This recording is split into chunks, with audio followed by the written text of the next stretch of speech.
Hello, welcome to Squirrel Tale. In this video, I'm going to be discussing the order that when building a muzzleloader I follow.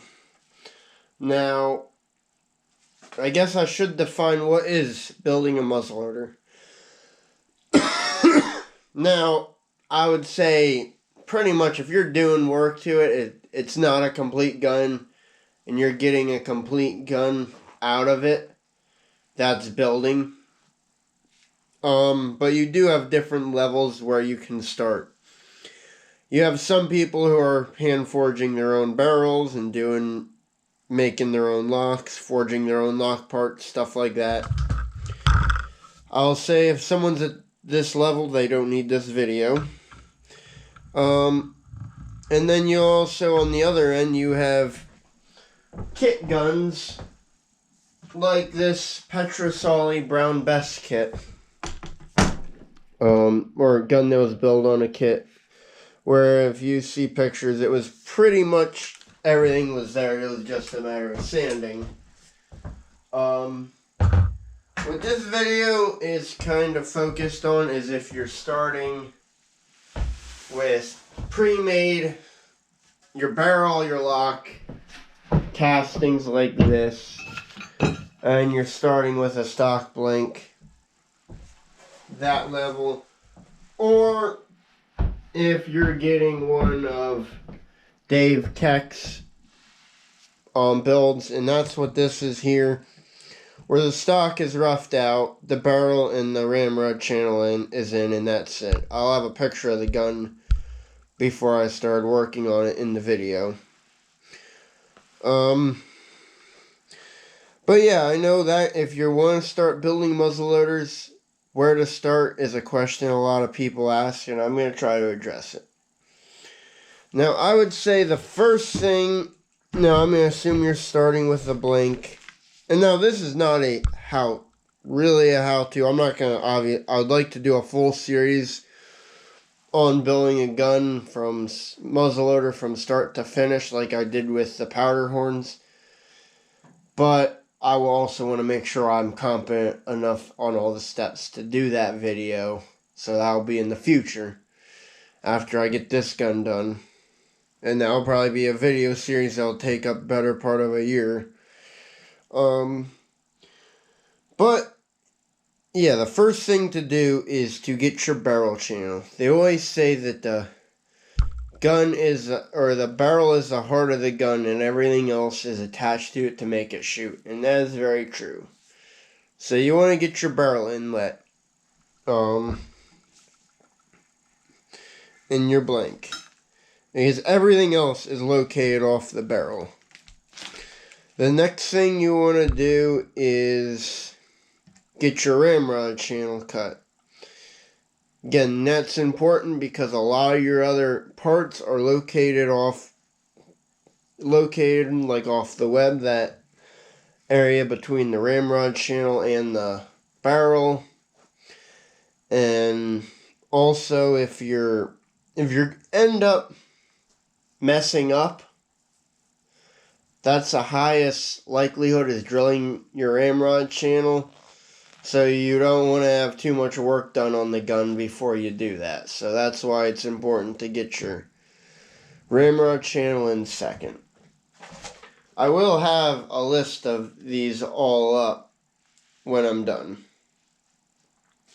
After you get the ramrod channel and the barrel in, now as you're going, you're going to have to be doing shaping. You'll be shaping constantly to get the wood down to the right level. That's something I want to do more videos on, is shaping the stock itself.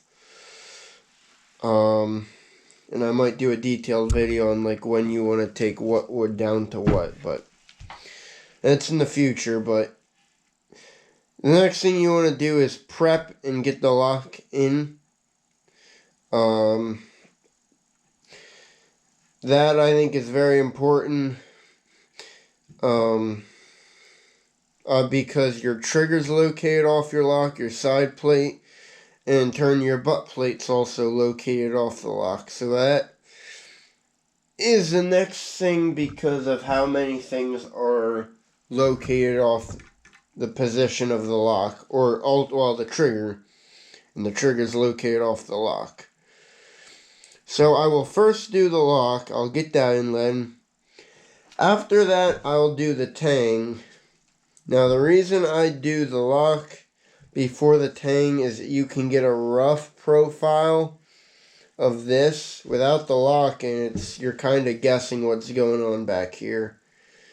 So I'll get the tang in, and then the side plate, and then that way I can have the lock firmly screwed in. Get these screws in, get the side plate in, and then I'll do the trigger. Your trigger plate, your tang screw. That will be the next step in the process. So barrel, ramrod, channel, lock, tang breech plug, side plate, trigger. Now after that, you have a little bit more play here. Like up to this point, I think you really should follow that procedure. You might run into issues. But I normally like to do the butt plate next. I have the trigger. I would either do the butt plate or I'd get my barrel lugs in. Either or. But with the trigger in, I now know where my butt plate's gonna be. I can figure out my trigger pull. So I'll do my butt plate. Excuse me.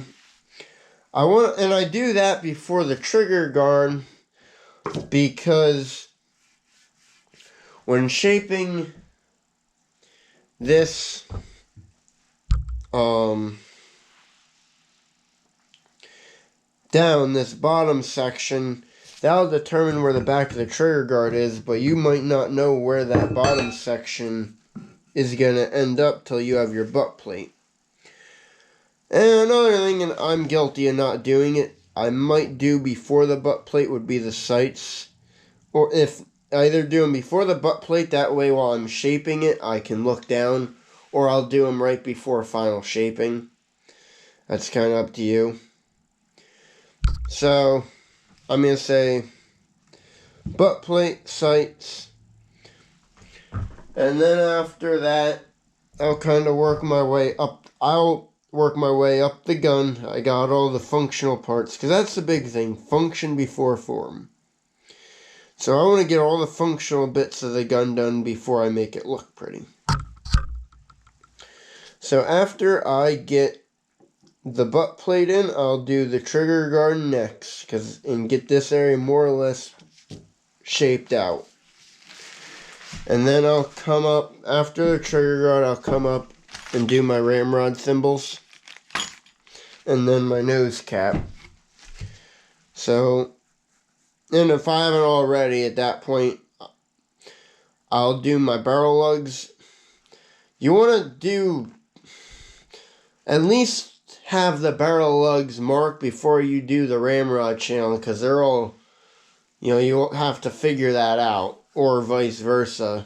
Figure out where your ramrod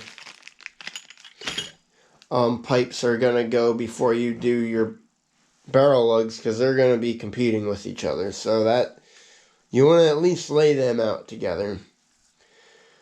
And then after I get the ramrod caps in, or the ramrod pipes in, and then the muzzle cap, that's, to me, I got all the functional stuff done. Again, function before form. That's when I will start going into a patch box would be next. If I'm going to do a patch box, which this guy I'm planning on doing the JP Beck style patch box on, a wooden patch box, and then any inlays and carving and engraving, and then after that you're on to any final shaping and sanding, and then stain and finish. So any of the decorations, now as you're building the gun, if you have a decoration you want to do, you want to plan plan about that. But I will do them last and get all the functional bits. Because the other thing too is you don't want to do a patch box and then mess up your ramrod, or mess up, say you completely butchered your ramrod thimbles and it's something you can't live with. Or you completely ruin your trigger guard inlet. No, that time, you didn't waste that time on the patch box. Obviously, you could butcher up the patch box pretty bad, but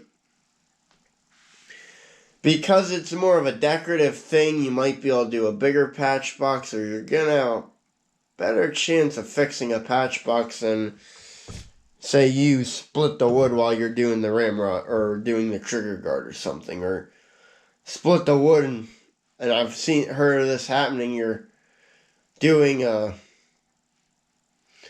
ramrod pipe and you accidentally split the stock, something like that. That's a bad day, and there's plenty of ways to avoid doing that. But that's why I always say do the decoration towards the end. And obviously, the gun to do the decoration needs to be final size. And that's based off all of your other parts. So, I hope you enjoyed the video and the discussion. Like I said, if you just want a list, I'll have that in the next screen.